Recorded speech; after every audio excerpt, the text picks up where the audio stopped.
I am done explaining my autistic son, and this is what this video is going to be all about. And I know how that sounds, because explaining autism to anybody that doesn't know or familiar with autism is literally what I do. Somebody wants to understand my son and why he does the things he does, I will sit with that person all day to explain my son. What I mean is, there are 5 things about Evan that I used to explain over and over. And I would do this to strangers, to family, to doctors, to therapists and other professionals. And at some point, even without really deciding to, I just stopped. All 5 things. And the last thing really changed the way our family lives. So stick around for that one, especially if you love somebody that's autistic, or honestly, if there's something in your own life that you keep waiting for someone to give you permission to do, because this video is about that as well. If you're new here, I'm Michelle, and this is my non-speaking autistic son, Evan. And this is our family, and we play full out. Evan agrees. Okay, so the first of the 5 things I want to talk about is my son's joy. I stopped explaining his joy. So let me paint the picture. When Evan is happy, here's what that looks like. He walks around in circles. He'll start flapping his arm. He might start making noises. He'll brush his eyelashes. And then if he likes you, he might start playing with your hair, or he'll stim on your forehead by doing this on your forehead. And if you have a beard, oh my gosh, so help you if you have a beard, because he loves brushing his hands on people's beards if he likes them. Then he'll giggle at the same time. So if you're a stranger and this is happening to you, you definitely need an explanation. Okay, so he's almost a grown man. So when we're out somewhere and he starts doing his thing, obviously I know exactly what strangers are going to think. They see this big kid doing something they don't understand. And if someone genuinely doesn't know what's happening, I am so happy to tell them. Truly. Most people just have never been around autism and the different levels of autism on the spectrum. And that is not a crime to them. I'm happy to explain that. But here's what I actually used to do, and this is the part that I stopped doing. When somebody would glance over before they would even say anything, I'd launch into this whole presentation. Oh, it's a sensory response. My son has autism. This is how he self-regulates. And self-regulation is this and this. I was turning my kid into a diagnosis in real time for people at the grocery store or on the plane. And the truth was so much simpler than that. He was happy. This is how he does his happy. And that's it. That's the whole thing I was explaining away. My son was happy, and I kept translating the best part of him into a symptom. So now when somebody asks, this is what his joy looks like. That's the sentence. That's the whole sentence. The second thing are trips, when we travel. So when people find out that we travel, like really travel, like we go for more than a month and we go across the world overseas with Evan, there's always this pause. Like, really? How? Wow, how do you get him on a plane? And for years, I treated that question like a job interview. I'd walk them through every detail that I would go through, almost to try to convince them that it was okay for me to put my son on a plane. The routines, the preparation, the backup plans for the backup plans. Like, I was submitting an application for permission to live our life. And then one day, I swear this actually happened. We're in the airport in Prague trying to like literally figure out where we were supposed to go. And then I looked down, and there is Evan. He's lying flat on the ground on his back, and his backpack was holding his head up like a pillow. And he is sliding himself across the airport floor, just cruising along in life. Why? Because he was bored and the sliding felt good to him. So he turned an airport floor into his own personal ride. He wasn't overwhelmed. He wasn't in distress. He was completely regulated, or maybe doing the sliding thing on the floor was regulating him. And he was relaxed. And honestly, he was having a better time than anybody else in our family at that moment. I want you to hear where this kid has actually been. Yeah. He's been to Japan, the UK, France, Mexico, Canada, the Czech Republic, Germany, Hungary, Slovenia, Slovakia, Austria. Did I say Austria? France. Did I say France?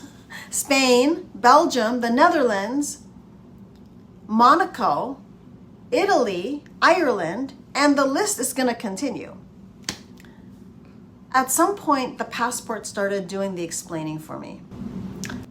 Oh, and the full story of that Prague trip when he was sliding across the airport floor, including what one of his specialists had told me about Evan and airports before we ever booked a single flight, that video is going up this weekend.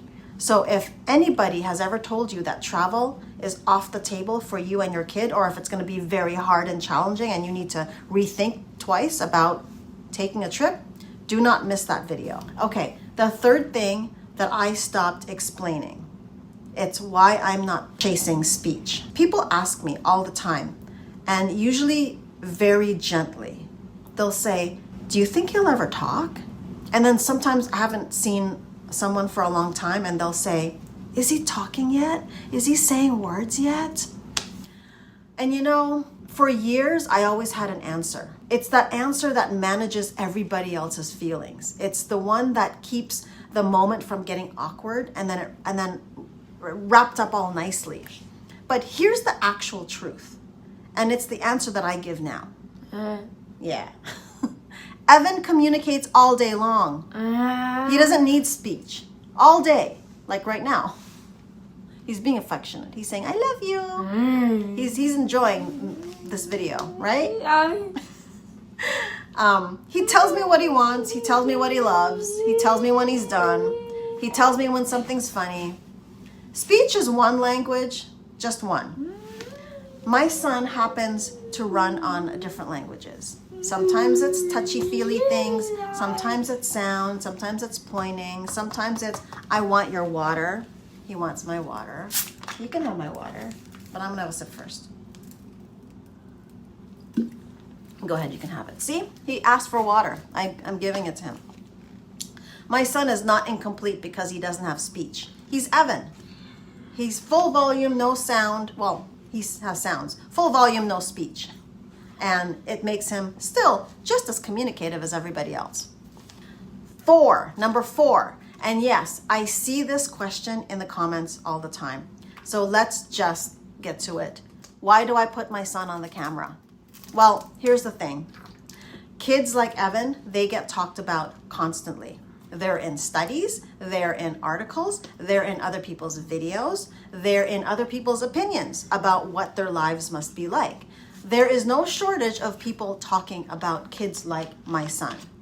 You know what there is a shortage of? Kids like mine being seen exactly as they are and exactly as they're not. Just living their lives on a simple Tuesday. And maybe there's a meltdown, or maybe they'll be playing with their eyelashes. But on my channel, my kids are seen so that the world can understand what kids like my son are like. Here's the thing I genuinely believe and why this channel exists at all. We cannot ask the world for acceptance and understanding as a family with neurodiverse kids and then hide the reality from the world. You can't have both. You can't ask the world for understanding but then hide the way you really are. How can they expect to accept, you know? So no, I'm not explaining our life on this channel. I'm showing it on this channel. And those are two very different things. This is the last one, number 5. I want to take my time with this one because it took me years to see this. And if you're a parent like me, there's a real chance you might be feeling the same way. And maybe you don't know it, maybe you know it, maybe you know someone who knows it. So it was never one person. It was never one appointment. It was not just one bad day. It was the pediatrician, the neurologist, the specialists, the therapists, the social workers, the years and years and years of appointments. And nobody ever sat me down and handed me one list of everything that my son could not do. It just came in pieces, and sometimes it snuck in behind the scenes. He wouldn't be able to do this. He can't do that. Don't expect this. You know, it's this caution here, this warning here. Don't expect too much there. And all those little pieces, they were adding up. They were adding up all in my head without me even realizing it. Until I was literally carrying around this big, gigantic list of everything I was told that my son could never do. Like, he can't fly. He can't travel to a different country. They don't have any gluten-free food there. He can never handle a crowd. The TSA is going to be very rough with him. He can never have a full life. He can't snowboard. I mean, everything.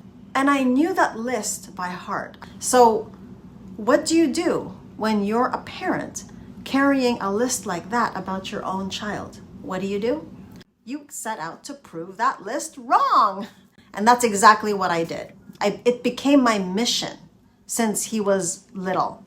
It became my mission to prove everybody wrong. Everything that Evan did in my head, they were items that I would check off. Yep, wrong, wrong. He flew a plane. Wrong, you were wrong that he could never fly.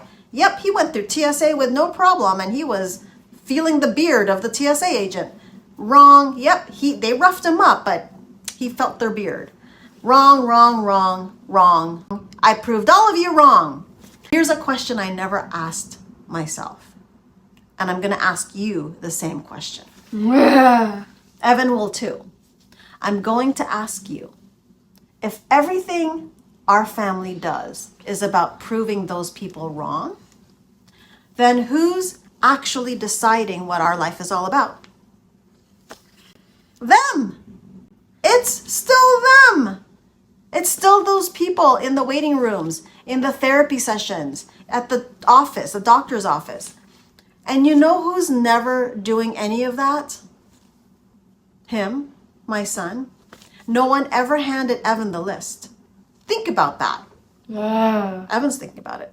He never heard a single never. So when he got on that 12-hour flight to Japan, he wasn't trying to prove anybody wrong. He was just going somewhere on a plane because we're like, let's go on this plane now. When he slid across that airport floor with his backpack in Prague, that was not a statement to the medical community. That was a bored kid having a great time. Every country, every flight, every single moment that I was collecting as evidence for my case to prove all those people wrong, my son was just living. Same list. I memorized that list and he had never heard of it. Evan agrees. And look at the two of us now. He's the one they call limited. And he is the freest person in this family, probably in this neighborhood. I'm the one who could supposedly do anything, and I was living my whole life inside of a list. I spent years trying to teach the world about my son, Evan. And it turns out Evan was teaching me. And now I'm finally paying attention. So that's it, 5 things. I handed every one of those things back. This is exactly how we play full out. If this is the version of autism family life, or just family life that you've been looking for, please subscribe to this channel because you'll be home here. And this weekend, I'm putting out another video, the airport video, what that one specialist predicted about Evan and airports. And that is not what happened at that gate. So stay tuned for that and stay tuned for all our other videos. And if you watched till the end, thank you so much and see you in the next video. Bye. Oh, say bye. Bye.